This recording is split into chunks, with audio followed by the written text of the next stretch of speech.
I'm delighted to welcome our speaker for this session, the Reverend Dr. Joanna Collicutt, who is joining us from Oxford. Joanna is Carl Jasper's lecturer in psychology and spirituality at Ripon College, Cuddesdon, and Anglican Seminary, and also lectures in psychology of religion at the University of Oxford. She's an associate priest in an Oxfordshire parish. Joanna practiced for many years as a clinical psychologist, initially working in the area of adult mental health before moving into neurology, neurosurgery, and neurological rehabilitation, finally becoming head of psychological services at the Nuffield Orthopaedic NHS Trust in Oxford. Her PhD was on anxiety states following brain injury, and she has continuing interest in the psychological processing of trauma. After a career break to study theology at Wycliffe Hall, Joanna began to research the interface between psychology and Christian faith, a long-standing passion of hers. Joanna has published extensively in the form of research papers and books, including Thinking of You, a resource for the spiritual care of people with dementia, which she published in 2017. And she also co-edited the book Neurology and Religion, published by Cambridge University Press in 2019. The title of the Reverend Dr. Collicutt's lecture today is I Think, Therefore I Am, Dementia and Human Identity. Joanna, welcome back to the Faraday Institute, and we look forward to hearing your talk.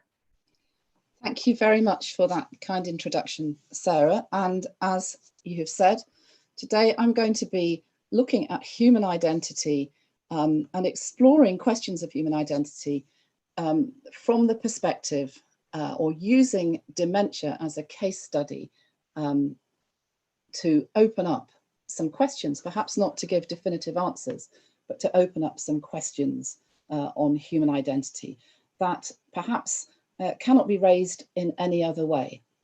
So I'm just going to try and put my PowerPoint slides onto the screen now. And this is the title of my talk. I think, therefore I am, question mark. I think, therefore I am is a very famous statement of the Enlightenment philosopher Descartes, which seems to imply that it's our cognitive function that makes us not only human, not only who we are, but actually makes us exist at all. And I want to explore that idea in this presentation. So now I'm working out how to advance it. Aha. This is a poem that an elderly person shared with me. I've never been able to find out who the author of this poem was. And the person who shared it with me was very enthusiastic about it because it captured for them the questions that are raised as our cognitive processes decline with aging, not simply in the extreme case of dementia that I'm going to come on to, but as normal aging. And if any of you who are tuned in are older people, you will know that as we get older, we get less sharp. We forget the names for things. We go into a room to pick something up and we come out with something else altogether and have to go back to find the thing we initially wanted to find. So this is an experience of all of us, and this is the poem. As mind and memory long since said goodbye, I think, therefore I am, does not apply. But there are days when I take heart because I think I thought, therefore perhaps I was. I want to move into looking at dementia, not just normal aging and cognitive decline, but the questions that dementia raises about our identity and our existence as recognisable individual human beings. So first of all, some basic definitions. What is dementia? Dementia is a chronic, progressive, irreversible decline in mental abilities. It starts with specific problems, for example, problems with memory, but it progresses and it ends with widespread loss of all mental abilities and indeed ends in death. Dementia, which is a very unpleasant word, means literally losing one's mind. And the thing to be aware of about dementia is that it is a very general notion. It's a symptom of something else. It's a symptom of progressive death of brain cells. So we are talking about neurological changes in dementia. And perhaps that connects with the talk from this morning. Why do brain cells die? Two reasons. One, there may be something wrong with the brain cells themselves that is gradually destroying them inherently. For example, through Alzheimer's disease, Parkinson's disease, multiple sclerosis, motor neuron disease, Lewy body disease, and Pick's disease. And there are other rarer conditions as well. So the ones on the slide are the most common conditions associated with the decline and death of brain cells. The other reason that brain cells may die is not because there's anything inherently wrong with them, but because there is a lack of supply of nutrients or oxygen to the brain, secondary to cardiovascular disease. And that's what is happening in the vascular dementias. So if you have a chronic, progressive, irreversible decline in mental abilities, it is the sign that something else is at work, and it may be any of these things. How common is it? It's very difficult to get worldwide estimates of how common dementia is, but it is thought that at least 15 million people are affected worldwide. In the UK, where I'm located, it's estimated there are about 800,000 people with dementia here, 2/3 of whom have Alzheimer's disease, which tells us that the most common form, the most common cause for dementia is Alzheimer's. And I'm going to focus down on Alzheimer's in this talk. The risk factors for dementia are age is the biggest risk factor. There are several others as well. But if you could look at the slide, you will see that as your age goes up, your risk of contracting dementia also goes up.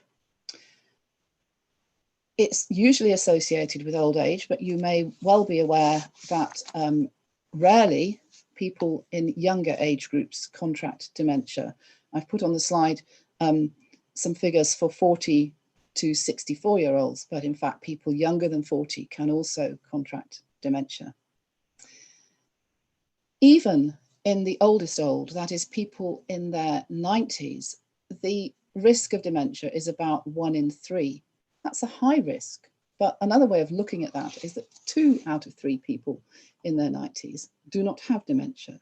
And so it's important to remember that old age and dementia are not synonymous with each other. As it says on the slide, most older people do not have dementia. So I said I would focus on Alzheimer's. What is it? It's a type of dementia that begins with memory loss, and it's caused by the gradual death of the brain, of the cells in the brain centers that are specifically responsible for storing and consolidating new information. And at first, Alzheimer's disease spares those parts of the brain that give us our personality. So it's a very characteristic pattern in Alzheimer's, which is not true of other types of dementia. So for example, in frontal lobe dementia, you will first see personality changes and later cognitive problems like memory problems. Finally, as with all dementia, Alzheimer's affects all the higher parts of the brain and all sorts of cognitive function.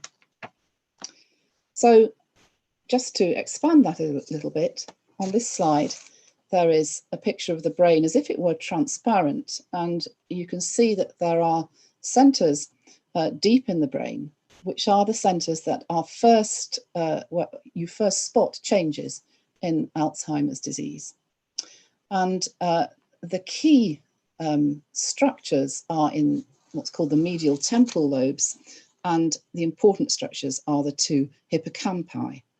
People sometimes talk about the hippocampus, but there's 2 of them, one for the right and one for the left cerebral hemisphere. And the changes that you see microscopically in those centres are illustrated on the right-hand side of the slide.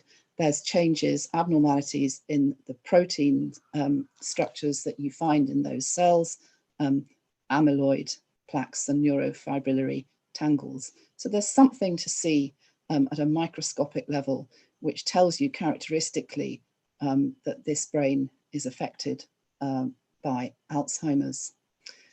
The next slide just a little bit more clearly places the brain in the head, again transparently, just to orientate you geographically to the structures that are involved. So Alzheimer's or dementia begins in biology, it begins in our brain. But I would argue that although it begins in biology, it ends in society, and that what we understand by dementia varies from society to society somewhat and is highly socially constructed. And I'm going to be talking very much about Western understandings of dementia in the next couple of slides. So this next slide is contains a quote from a researcher called Susan Bohuniak, who did a review of both popular and academic literature, specifically on Alzheimer's disease in America. And her review reflects the threat that people affected by dementia present to those of us who are not or not yet affected by dementia. They pose a threat to our assumptions about ourselves, our assumptions about the security of our lives and the way the future is going to look for us. They pose a threat to our assumptions about the way the world is organised. And one of the ways that they do this is the ambiguity that they present us with.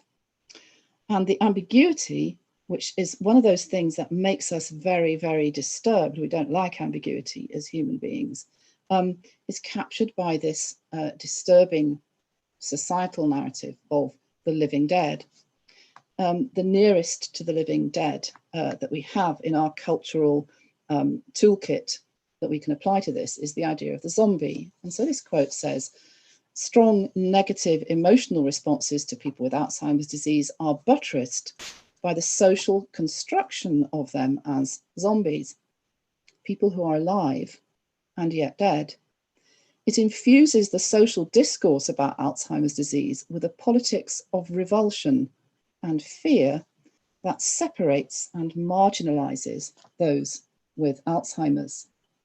For not only are those people presenting us with ambiguities, and we would rather look away, there is also a sense, as with the idea of the zombie, that if they get too close to us, we ourselves may contract this condition, because of course what is carried by a person affected by dementia is a kind of prophetic glimpse into our own potential fate, and also the stigma of mortality.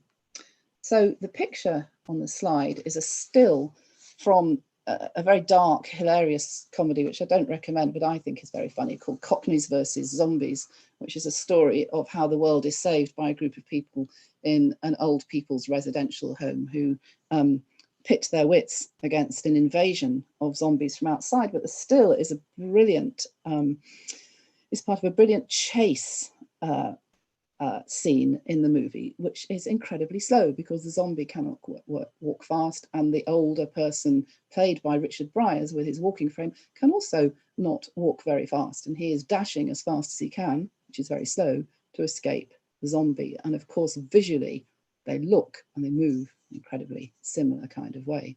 So that's both exposing this notion of zombie and undercutting it. A second disturbing societal narrative is the idea of a person affected by dementia as an empty shell. And the poem that I won't read out that is up on the screen is one that is quite popular at the funerals of people affected by dementia.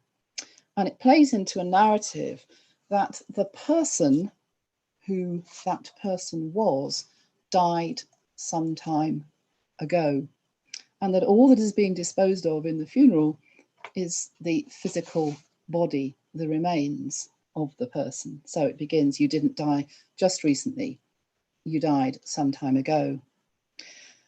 This poem is on the website of the Alzheimer's Society. It's very popular. It seems to help people make some sense of the ambiguities that they are facing with loved ones who are profoundly changed, appear perhaps to have gone, and yet are still with them in some sense. I came across a similar kind of idea when talking to an older person who spoke of his spouse this way: I take care of this poor creature for the sake of my dear wife. So in his head, these were two people related in some sense to each other, but in some sense that it was difficult to make explicit or clear. But I would say that these ideas of the living dead and of the empty shell, apart from being distressing and pejorative, don't make full sense and do full justice to the reality. I want to say a little bit more, as we're talking about Alzheimer's now, about what is going on as the person changes. And this means that we have to look at what memory is, because memory is key to the way that we understand and make sense of identity. This is a really, well, it looks complicated, it's a quite simplified idea of the way that psychologists understand the many systems that are at work as we take in information, store it, and then retrieve it later to be used to get on with our lives. There are multiple systems at work, and they work together in an integrated way, in concert, in the healthy brain. So on the right of that diagram, you have working memory, which is basically our conscious span of attention, that where we hold for very brief periods of time small amounts of information that we support by rehearsing them. You know, you might rehearse a phone number again and again and again in your head before you get a chance to go and write it down on a piece of paper, because you know that if you stop rehearsing it, it will just slip from your mind, that kind of information. And then you have on the left, what's much more important to us for our purposes, a whole range of types of memory that come under the umbrella of long-term memory. What happens when you rehearse a telephone number or a name or an address long enough is that it will get into your long-term memory. But there are many other routes into long-term memory as well. And we can divide long-term memory into explicit memory and implicit memory. And explicit memory is memory for what you know you know. So, for example, and you can divide that into memory for facts and memory for events. So I might say to you, do you know what your mother's maiden name was? And you could tell me what it was, perhaps, and you could tell me that you know what it is. That would be a fact. I might ask you, do you know what the capital of France is? And you might say Paris, and you knew you know that. Or memory for events is remembering things like, I went to Paris for my honeymoon. And I know that I remember that I went to Paris for my honeymoon. So it's pretty simple, straightforward stuff. On the right, we have implicit memory. And that is memory for stuff that you don't know that you remember, where you kind of surprise yourself by remembering. And that is the kind of memory that you have in the learning of skills and habits, in a sense of familiarity. You know, I feel as if I've been to this place before.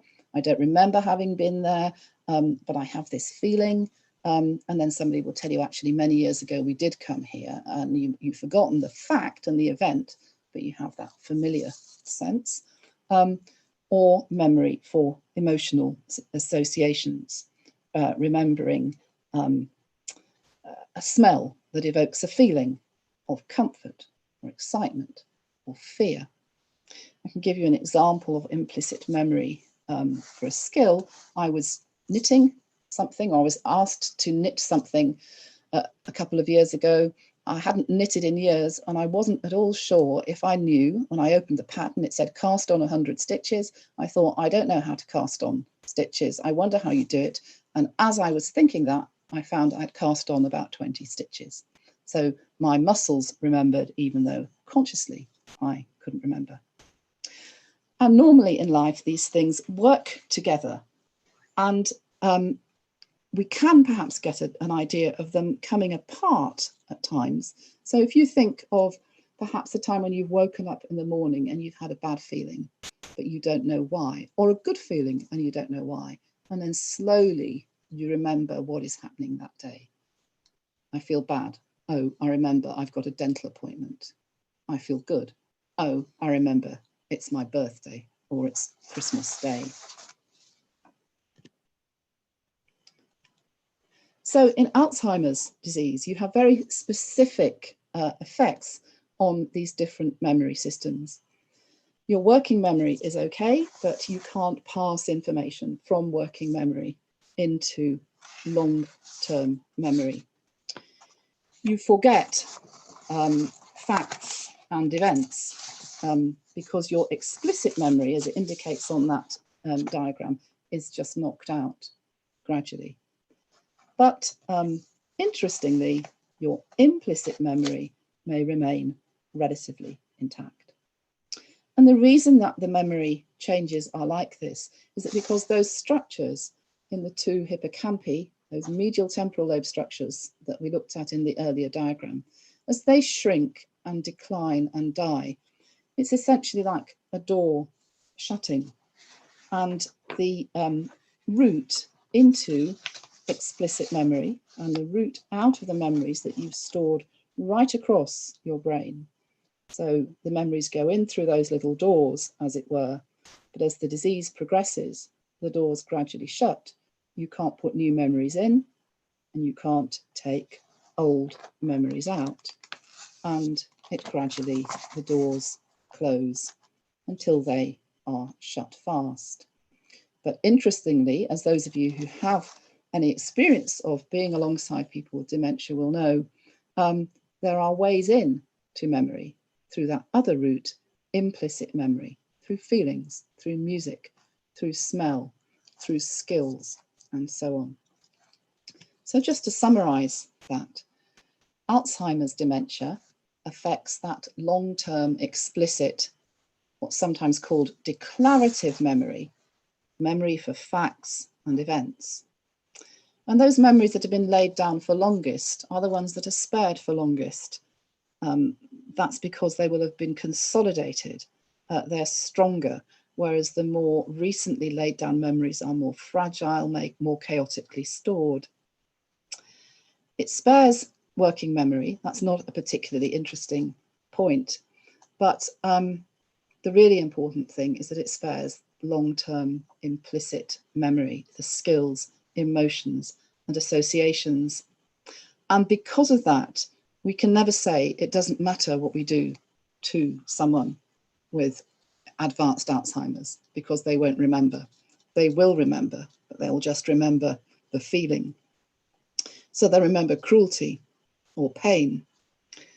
The good side of that is it's always worth spending time with someone with advanced Alzheimer's and enjoying being with them and sharing in a moment of pleasure.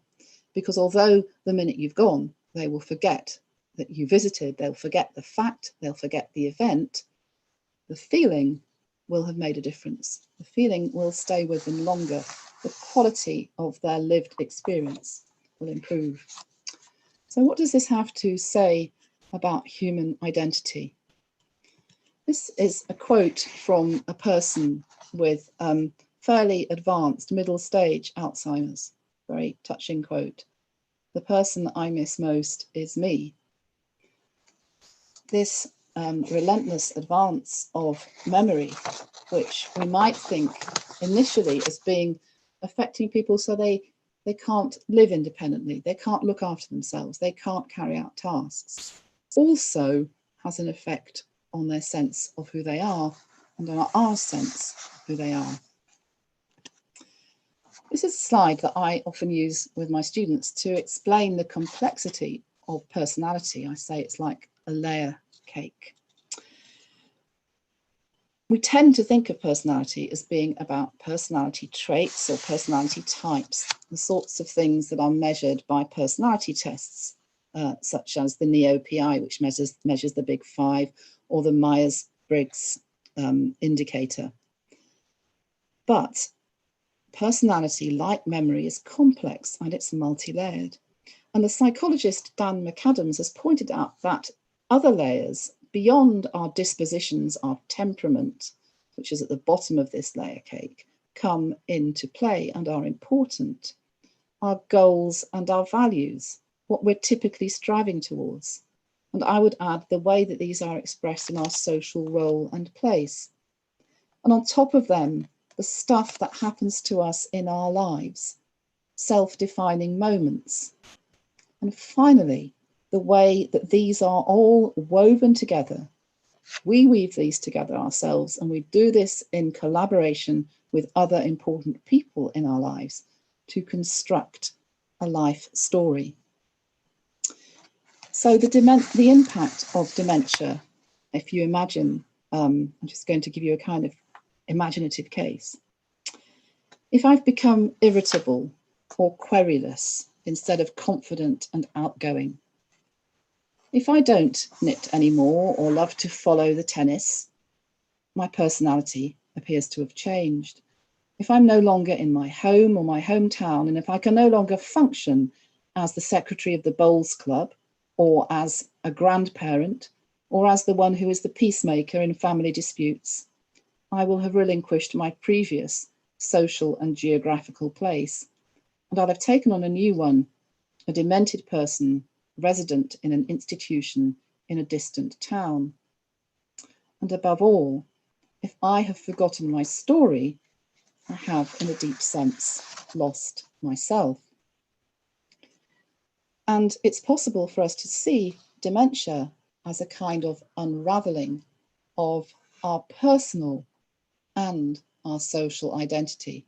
It begins in brain biology, but it ravages the personal and the social, because we constitute our identity by constructing and belonging to a story.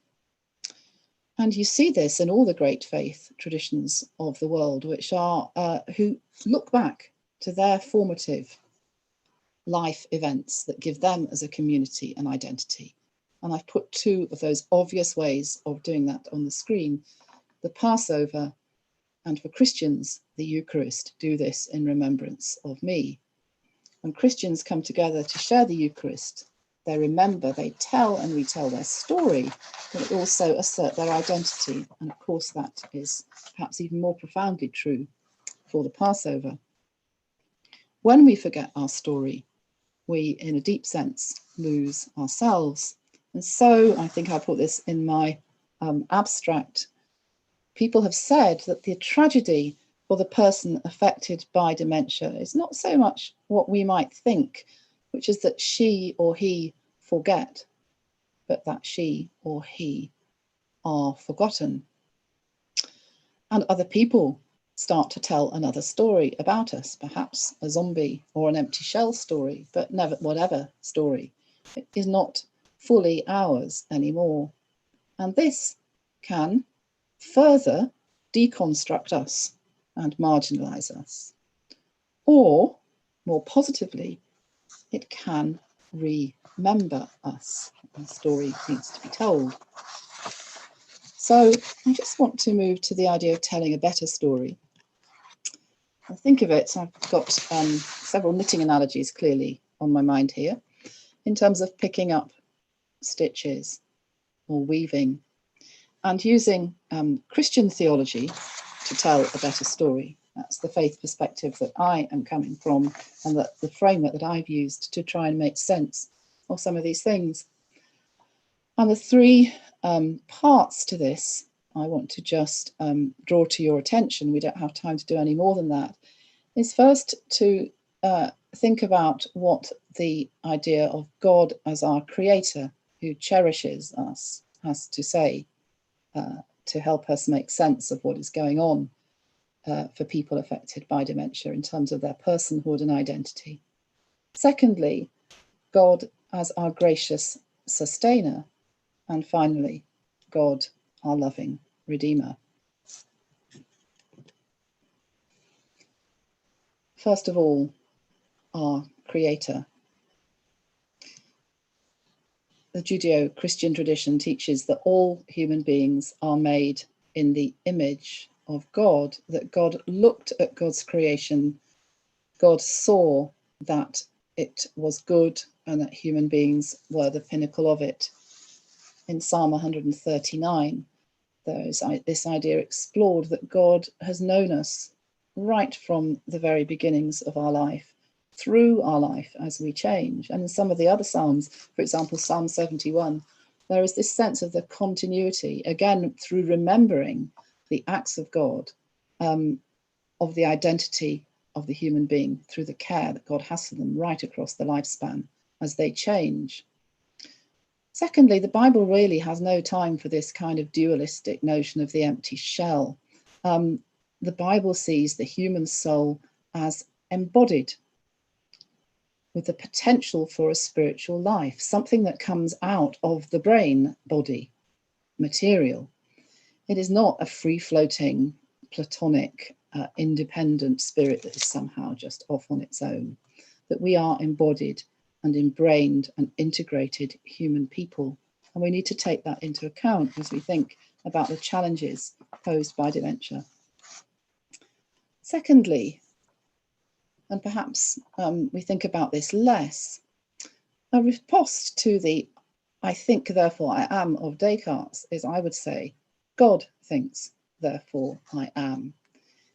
We need to rediscover, and one of the things that disability and dementia remind all of us of is the grace of God, that it's not about us, that it's about God and the way that God socially constructs us, if you like, that God not only creates us, but sustains us through God's thinking of us, but God's cherishing of us gives us our worth and our value. It's not about what we can do. It's about the grace of God.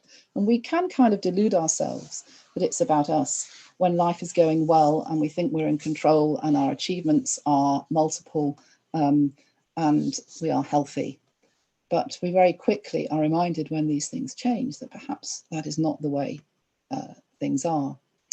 And on that slide, I've just got a few indicative texts from the Bible that remind us that actually before we thought, God thought, that if we forget, God always remembers, that it's not about us knowing God, but it's about God knowing us. It's not even about us loving God, it's about God loving us first. And even the kind of radically disruptive notion in Jesus' teaching that there are aspects of childlike behaviour, the behaviour of a brain that is perhaps not fully mature or is unravelling a bit, that can be enriching, prophetic and important in helping us to understand the truth about the way the world is and the kingdom of God. So God, our gracious sustainer, God thinks, therefore I am. And then God, our loving Redeemer. And one of the images from the Bible that I have found helpful in thinking about this zombie-like notion of the living dead is the Hebrew notion of Sheol, that ambiguous and twilight zone that you find in the writings of the Hebrew Bible. Psalm 88, is your steadfast love declared in the grave, or your faithfulness in Abaddon? Are your wonders known in the darkness, or your saving help in the land of forgetfulness? The psalmist there is saying, well, inviting the answer, no, clearly not. This is like, the top floor of a residential care home. It's beyond the reach of God. And that phrase in English translation, the land of forgetfulness, is extremely powerful when we think about dementia. But of course, the answer to that is not no, and the answer is yes. And I think for me, the tradition of what in medieval times came to be known as the harrowing of hell, and there's a picture on the right, is a medieval illuminated manuscript fragment that depicts Christ leading souls out of Hades into the light and freedom. I think that idea that Jesus not only was crucified, but was buried and descended into dark and ambiguous places is a hugely enriching notion where the boundary of who is in and who is out, who is alive and who is dead, who exists and who doesn't, is broken down because Christ descends and is simply with those people in their darkness, the spirits in prison. And the image that many people affected by dementia in care homes will bring up is being imprisoned. So there's a lot of powerful stuff in the Bible. There's in the New Testament, there is this idea of Christ proclaiming to the spirits in prison. There's also Paul's writings from prison, where he wrestles with, how can I be who I am? How can I live up to my calling when I am imprisoned in this place? And I think to radically understand individuality and personhood, we should apply that question equally to people who are imprisoned by dementia and look at what kind of avenues of liberation might be open to us theologically and practically. So to draw to a close, if this is a different kind of story, if these things, these themes offer us the potential to embrace a different story, and people with dementia and their carers are longing to hear a different story. And if those of us who are Christian see ourselves as it were, the body of Christ or ambassadors of the kingdom on this earth, then we need to explore each of those three arms. First of all, we need to think about and treat all human beings, including those affected by dementia, as made in the image of God. We need to be active in exploring and engaging with what it means to remember others, what it means to tell the story of somebody well when that person can no longer tell their own story, to be part of that sustaining creative activity of God. And finally, we need to be able to be prepared to be alongside people in the land of forgetfulness, to demonstrate, as it said in Romans 8, that nothing can separate us from the love of God in Christ Jesus. I sometimes use that passage, and in that long list of things that Paul says cannot separate us, I will insert dementia, because that too, I believe, is not something that places people outside the reach of God for the reasons that I've said. So some of these ideas are explored in much more depth in some of the books that I've written. Sarah mentioned a couple of them at the beginning. This last slide just shows you the covers. The one on the left is an OUP book from 2007 called Ethical Practice in Brain Injury Rehabilitation. Looks a lot at what it means to be a human being in the context of brain disorder. Thinking of You is a popular, accessible book on dementia published by BRF in 2017. And then the one on the right, Neurology and Religion, she also mentioned, has at least 2 chapters in it on this question of personhood, identity, in the context of memory loss that arises because of brain injury and disease. So thank you very much. That's the end of my presentation. I'll stop screen sharing and then I can address questions. Thank you very much for a wonderful and thought-provoking talk. We've had questions coming in while you've been speaking, and I'll like to convey some of these to you now. Mm-hmm. So first of all, maybe a question related to, or several questions actually, related to also to this morning's talk on neuroscience and human identity. First of all, does using our mind help slow down aging of the brain or help prevent dementia? Yeah, it does seem to make a difference. I think the evidence is equivocal, but then one should always play safe, I think. So it does no harm to use your mind, and there does seem to be quite a lot of evidence that if you are going to get dementia, you'll get it rather later if you keep your mind active. What is much more important, though, than cognitive activity in its own right is social contact. So it's cognitive activity in the context of relationship. So the thing that makes you really at risk for dementia is loneliness and social isolation. And this illustrates the point I was trying to make, that something that appears to be very biological is in fact deeply social. It's not simply that dementia leads you to become socially isolated, but there's something about social isolation that makes you much more vulnerable to dementia itself. And then if you have dementia, your brain shrinks at a higher rate if you're socially isolated. And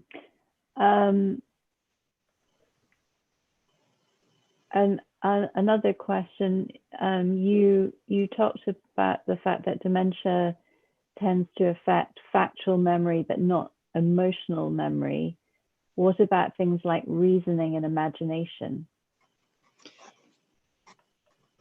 It depends a bit on the type of dementia, but one of the really interesting things about dementia is, and I've written about this elsewhere, is that it's not like you've got your brain shuts down, so you just get less and less and less. It's like your brain becomes more unbalanced. So as some things become less, other things become more, and you can get a kind of disinhibition, which is why some people with dementia appear to be childlike, or to put it more positively, become more playful. And there are some things that go with that can be, if you can cherish those things, can again tell a different story about dementia. And that playfulness allows people in a disinhibited way, because we know that people who are creative are more playful, to put stuff together. So some people with dementia become very good, for example, at writing imaginative poetry or producing beautiful art at certain phases in the condition. So there can be a release of the imagination at points.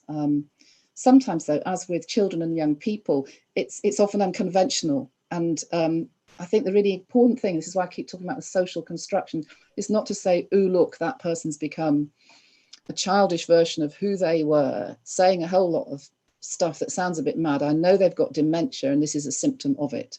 But to tell that other story where you say, actually, this is a new gift, and how can we cherish this and honour it as such? I think this is a comment as well as a question. If people with dementia, if they can still say, I think, therefore I am, if they're not the I that we recognize, but are they the I that, are they still the same I? And, or if not, can the I change for a lot of other reasons? I actually think, although this has been about dementia, that some mental health conditions like psychosis speak more strongly into that question in a way. I think for people with Alzheimer's, that I becomes eroded. The really sad thing is people forget their own name sometimes. So I think a couple of times I've made the mistake of asking someone with advanced dementia what their name was, and not knowing your own name is deeply, deeply distressing. So there is a sense in which the I we knew and the I they know themselves starts to slip. And that's why I therefore think a theology that explores the way that our I-ness, if you like, is held by God and not by any of us, that this is gift. And so the slipping away of it is not a total loss to us, because it is not slipped into the abyss, but it is held by a loving God, is a way of exploring that. But that sense of I-ness, it does get lost. And there's a kind of question about, really, is that I a bit of illusion for all of us? How much of that I do any of us actually hold? One more thing to say is that the funerals of people with dementia, often the family would like to have things to remind them of the person they knew when that person was younger, to try and reconstruct the old I, a photograph or artifacts of that person. We're all the time constructing who we think we are and who we think other people are. It's a work in progress. It's not static. Perhaps coming to the later part of your talk, I mean, you emphasize that the action depends on God. God loves us. God knows us. But do you think that someone with severe dementia can come to a new relationship with God? What if they've always been very anti-God? Could they still then come to an idea of repentance and forgiveness and salvation? Yes. Yes, I do, but it won't be in the conventional cognitive sense, explicit sense that we understand it to be. It will be like a kind of, I mean, I think of faith as a homing instinct, really, and as primarily relational, not to do with propositional knowledge. And I think it's quite clear that people with dementia either come to faith or their faith deepens. For some of them, their faith seems to slip away. But I don't think, and I think this is where this question helps us then to interrogate our notions of what faith actually means. I don't think you have to have intact cognition in order to come to, let's talk about the Christian faith, come to Christian faith. It's about, if you think about Paul's speech on the Areopagus, which I think is a really important kind of model for this. He talks about people groping for God and God being not far from any of them, right there. And I think if you think of faith as a kind of groping at its most basic, most people with dementia can do that kind of groping, and indeed want it, because they're lost. They know they're lost and they want home. So there's a sense in which I have described dementia sometimes as a thin place. It's a place that potentially is spiritually deeply enriching, as long as we set aside our notions of explicit, propositional, declarative thinking as equivalent to the notion of faith. Are there ways that we can helpfully introduce or encourage people with dementia? I mean, how would you present God to them? And also, are there liturgical materials that are helpful? Is singing more helpful than sermons, things like that? There's lots of material out there. In the book that I wrote, Thinking of You, there are a lot of links to materials like that. Singing, we're not supposed to be singing much at the moment, but music is a very good way in. Often people who have been silent for years, actually with dementia, and appear to have no cognitive function, will respond to music and will even start speaking or singing in the context of music. It must be to do with the fact that other brain pathways are involved with that part of our mental life. Some people with Alzheimer's lose the sense of smell, so you have to be careful with that. But for many people, scent is deeply evocative. Nature, the presence of young children seems to release something in people with dementia, a desire to, especially with women, a desire to care and hold. Physical presence, we just think about the incarnation being present with people, and I use pictures a lot with people with dementia. This is why it's good doing things from home. This is a wonderful book, which is from a series called Pictures to Share, which is written for people with dementia. You can look it up on Amazon. It has text and pictures together all the way through it. And just to sit with someone with either sacred or natural pictures or artifacts, and to just be present is a way to spiritually. You can also use memory boxes. And because memory in Alzheimer's for early life, things that are laid down early, is well preserved, you can use prayers from childhood and people will recall them. Many people, certainly in Britain, elderly people with dementia will still know the Lord's Prayer, and they will know other prayers from childhood that it's possible to retrieve and use with them.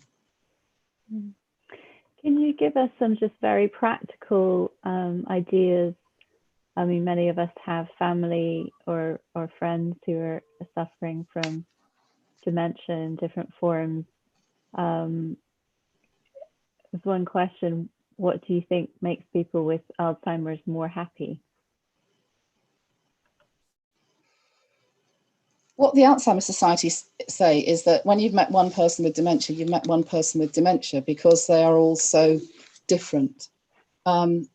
What makes people unhappy is bombarding them with direct questions, trying to load your own anxieties onto them by trying to force them. You know, if you get a glimpse of memory, thinking that that means something. So lucid moments, people often make a lot of that and think that that's a way in. So I think hands off, allowing people to lament, so not wanting them to be happy the whole time, but allowing them to lament the fact they are losing the sense of I. To not overstimulate people, but most importantly, just to go back to the first question, not to keep people away from them, but to get a balance of social engagement that stimulates and gives a sense of peace, not bombarding people, but allowing them, not removing them from social environments in order allegedly to protect them, but just being present. And I think children and animals have a hugely positive effect on people affected by dementia, because they're especially young children, as they're pre-verbal. So the rules of social engagement do not entail these memory systems that rely so heavily on logic and propositional thinking. But those earlier, more primitive, intuitive systems that certainly people with Alzheimer's are relying on so much more. In the current climate, does electronic interaction count as social interaction for diminishing social isolation? For older people with normal cognition, I would say they've been really good at that. I think it's much harder for people with dementia. I don't know what the evidence is, but my instinct is, and anecdotally, is that people don't respond so well to the electronic contact. That's not me saying stop phoning people up or stop trying to Zoom them, but sometimes the electronic medium itself is just a bit too taxing and unnatural for them. It's a very tragic situation for people with dementia at the moment who are isolated from their loved ones. So I think that's a case-by-case thing. If it seems to help, then use it. But I would expect that for many people, it's not very helpful. On a different topic, you mentioned that the social construction of dementia varies in different countries or cultures. Could you say something about how people with dementia are seen in non-Western cultures? I wouldn't want to generalize, but in some of the subcultures within Britain that I've worked with, different cultures. So people, particularly I've talked to people from South Asian communities so Hindu and Sikh cultures, their community leaders have said that they don't have a good vocabulary and framework within which to place the person with dementia and make sense of what is going on in a way that isn't affected by shame very often, and that's an issue for them as to how to draw people affected by dementia out into the public square again, because often their families are very protective of them, and perhaps are using a largely physical illness invalid model to be with them. But I don't have wide experience beyond the UK and different cultures within the UK. Mm. But I think it must be a culturally bound phenomenon. It clearly seems to be. How do we challenge the idea that people with dementia are somehow lesser human beings or don't have the same dignity? I think I'm involved in a campaign at the moment for better wages for carers. I think in the pandemic, certainly in this country, suddenly what's gone on behind closed doors in residential care homes has become more evident to the public. They may forget it again as the situation changes, but I think the churches in particular have been very involved in trying to keep that on the agenda, to try and make these places much more visible and part of mainstream society. And there are many ways that one addresses that, but one of them, it doesn't seem obvious in a way, but one of them is to value the care workers who go into these places and do such amazing work with people affected by dementia, as doing an important job, rather than thinking of this as a kind of sweeping up the litter kind of notion, because the way you frame the role of the care worker actually is informed by what the people they're caring for and the way you value them. So I think we're not good at it. We take one elderly person who raises millions of pounds for the NHS by walking around his garden, and we praise him, but we don't think as a society about the reality of aging and the reality of dementia. And I think individuals can make sure they are present in these places. We in our church, for instance, go around and bless care homes, for example, at the moment. But there's also something at a much higher political level where people of faith and goodwill need to be visible in just repeating that these people are of worth, that this is they are not empty shells, they're not zombies. They are complex human beings living with a particular health condition who can still live well with it. How do you help and interact with people who are very fearful about the prospect of dementia? Perhaps they have a close relative, or there's other reasons why this is really concerning them. Again, I think it's an individual thing, but I think one of the things I have learnt looking at the children of parents who have dementia, so the adult children of people affected by dementia, is that a lot of their distress is around the fact that for all of us, we can't, just as I've been saying that we exist because God looks at us and thinks of us and holds us, that for a lot of us, all of us, this is true for us in terms of the parental gaze, that we exist, we have worth, we are who we are, fundamentally because of that loving look from a parent. And when that parent no longer recognises us, that's like we don't exist as well. So there is a really profound existential fear, particularly in the children of people with dementia, that I think needs to be explored and addressed and respected. And also, we all express our fears and anxieties differently. So it's a question of reading what is going on behind apparently people being distant or neglectful or irritable or anxious. It's a complicated one. And I think the answer is a little bit different for each person. Listening well is the answer, really, for everything. Well, on that note, our time has come to a close. So I'd like to thank you, Joanna, for an extremely thought-provoking talk. Thank you also to the audience for providing us with excellent questions for discussion.